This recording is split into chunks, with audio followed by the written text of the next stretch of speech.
Donald Trump Venezuela पर अमेरिकी strike को जायज ठहरा रहे हैं।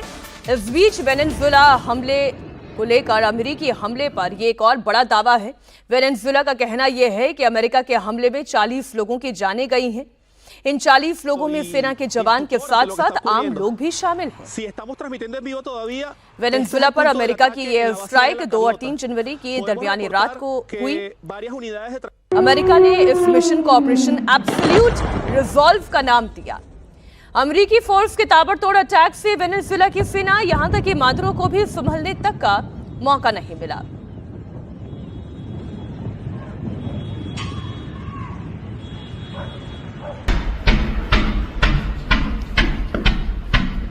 दरअसल मादुरो लगातार डोनाल्ड ट्रंप को सीधी चुनौती दे रहे थे। वो ये उकसा रहे थे डोनाल्ड ट्रंप को कि कोई बड़ा कदम उनके देश के खिलाफ या यूं कहें कि मादुरो के खिलाफ डोनाल्ड ट्रंप उठाएं, और वही हुआ। ट्रंप ने ये चेतावनी पहले ही दे दी थी कि हम बहुत बड़ा फैसला लेंगे, कड़ा कदम उठाएंगे। उन्होंने अक्टूबर के महीने से ही CIA को एक्टिव कर दिया था, और फिर जो हुआ वो कल पूरी दुनिया ने देखा।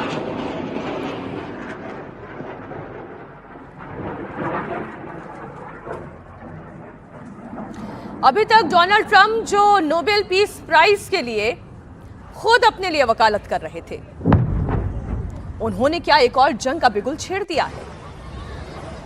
क्योंकि ये मसला केवल तस्करी का नहीं है, ये मसला केवल आतंकवाद का नहीं है, ये मसला केवल ड्रग्स का नहीं है, ये तेल का खेल है।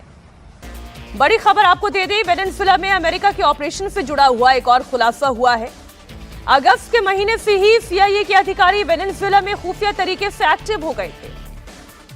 CIA के एजेंट्स मादुरो के हर मूवमेंट पर नजर रखे हुए थे। ऑपरेशन से पहले मादुरो की रोजाना की दिनचर्या, उनके उठने बैठने का वक्त, उसका पूरा डेटा तैयार किया गया। इस पूरे मिशन में अमेरिका के स्टील्थ ड्रोन्स ने भी बड़ी भूमिका निभाई, लगातार आसमान से नजर बनाए हुए थे। ऑपरेशन एब्सोल्यूट रिजॉल्व के तहत पिछले कई महीनों से अमेरिकी सेना वेनेजुएला के तट के पास एक्टिव थी। मादुरो पर बारीकी से नजर रखी जा रही थी, और फिर 2 से 3 जनवरी की रात के बीच ये ऑपरेशन शुरू हुआ। मिशन में अमेरिका के 150 से ज्यादा एयरक्राफ्ट शामिल थे। इनमें F-22, F-35, F-18 fighter jets, B-1 bomber, Chinook और अपाचे हेलीकॉप्टर्स के अलावा ड्रोन भी लगाए गए थे। जिस समय अमेरिका की स्पेशल फोर्स वेनेजुएला में घुसी, उस वक्त राजधानी काराकस की लाइटें बंद थी। रात 2 बजे का वक्त था जब डेल्टा फोर्स के जवान तेजी के साथ वेनेजुएला के राष्ट्रपति भवन में घुसे। अमेरिकी सेना इतनी तेजी के साथ आगे बढ़ी कि मादुरो को कुछ करने का, रिएक्शन तक का मौका नहीं मिला। डेल्टा फोर्स के कमांडोज ने केवल 30 मिनट के अंदर अंदर काराकास में 7 बड़े विस्फोट करके निकोलस मादुरो और उनकी पत्नी को बंधक बना लिया। This extremely successful operation should serve as warning to anyone who would threaten American sovereignty or endanger American lives. Very importantly, the embargo on all Venezuelan oil remains in full effect. The American Armada remains poised in position, and the United States retains all military options until United States demands have been fully met and fully satisfied. All political and military figures in Venezuela should understand what happened to Maduro can happen to them, and it will happen to them if they aren't just fair, even to their people. The dictator and terrorist Maduro is finally gone, and Venezuela people are free. They're free again.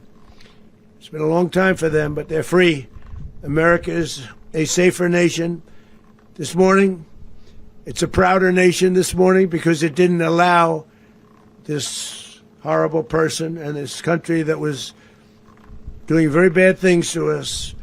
It didn't allow it to happen. And the Western Hemisphere is right now a much safer place to be. So I want to thank everybody for being here.